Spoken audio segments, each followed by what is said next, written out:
అందరికీ నమస్తే. నేను Vijaya. Welcome to voice of Vijayalakshmi. నేను ఈ హార్వెస్ట్ చేసిన వీడియో ఈరోజు చేస్తున్నానండి. మనము పెంచుకునేవి అవి కనుక హార్వెస్ట్ చేస్తుంటే ఎంత సాటిస్ఫాక్షన్ ఉంటుందో అది మనం ఎక్స్పీరియన్స్ చేస్తేనే తెలుస్తుంది. ఈసారి మన ఆకుకూరల్లో గోంగూర కూడా కలిసిందనమాట. ఎంత ఫ్రెష్గా ఉందో చూసారా, గ్రీనరీగా. ఇది గోంగూర. అలాగే పూజకు పూలు, ఇక మందారాలు, అన్ని ముద్ద మందారాలు, నందివర్ధనం అన్నమాట. దొండకాయ, ఇవి కాకరకాయలు, చిన్న చిన్న కాకరకాయలు కొన్ని వస్తున్నాయి, ఎక్కువేం రావట్లేదు.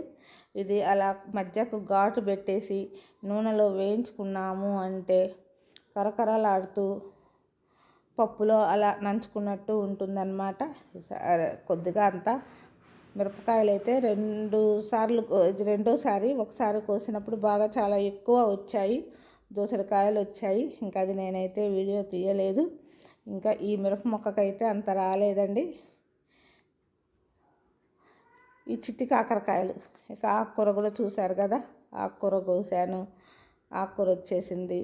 ఈ కొమ్మలన్నీ అటు ఇటు పోకుండా అల్లించుకుంటూ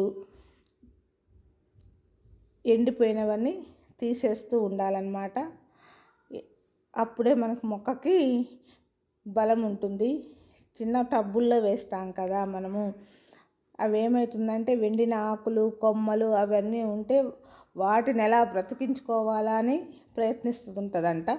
అందుకని ఎండిపోయిన ఎప్పటికప్పుడు తీసేస్తూ మనకు హార్వెస్ట్ వచ్చింది చేసుకుంటూ ఉండాలి. ఈ మిరప మొక్కలు కూడా ఇక అన్నీ ఇంకొకసారి కోసేసి, ఇప్పుడు సెకండ్ టైం కోస్తున్నాను. ఇవి కోసేసి ఇంకంతా ప్రూన్ చేసాము అంటే మళ్ళీ మనకు చిగుళ్ళు వచ్చి వస్తూ ఉంటుంది, మళ్ళీ పూత వస్తుందన్నమాట. కొంచెం ఏదైనా సరే శ్రద్ధ తీసుకొని పెంచవలసిందే. చాలా మంచి యావిగేషన్ అన్నమాట ఇది. దొండపాదులు అయితే 2 ఉన్నాయి కాబట్టి ఈ రెండిటికే ఇప్పుడైతే కొంచెమే వచ్చాయి. ఈసారి ఇప్పుడు ఇంకా పూత లేదు.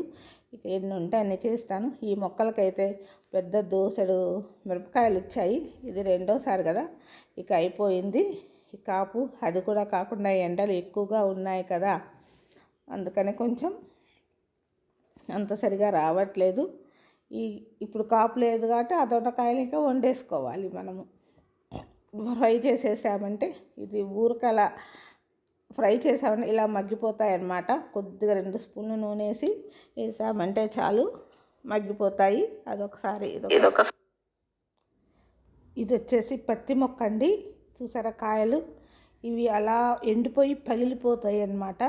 అప్పుడు పత్తి కనిపిస్తుంది మనకు. ఇలా పత్తి మొక్క కూడా పడి మొలిచింది. ఇవన్నీ చిన్న చిన్న పప్పాయ మొక్కలు. ఆకులు అయితే ఇలా ఉంటాయి, పత్తి ఆకులు. తెల్లగా పువ్వులాగా వచ్చేస్తుంది అన్నమాట కాటను. అది ఈసారి పగిలినప్పుడు వీడియో తీస్తాను. ఇంకా పత్తి తయారయ్యాక ఎండిపోయి పగులుతుందన్నమాట. అలా ఇదండి ఈరోజు హార్వెస్ట్. మరొక మంచి వీడియోతో మీ ముందుంటాను. Thank you for watching. Bye bye.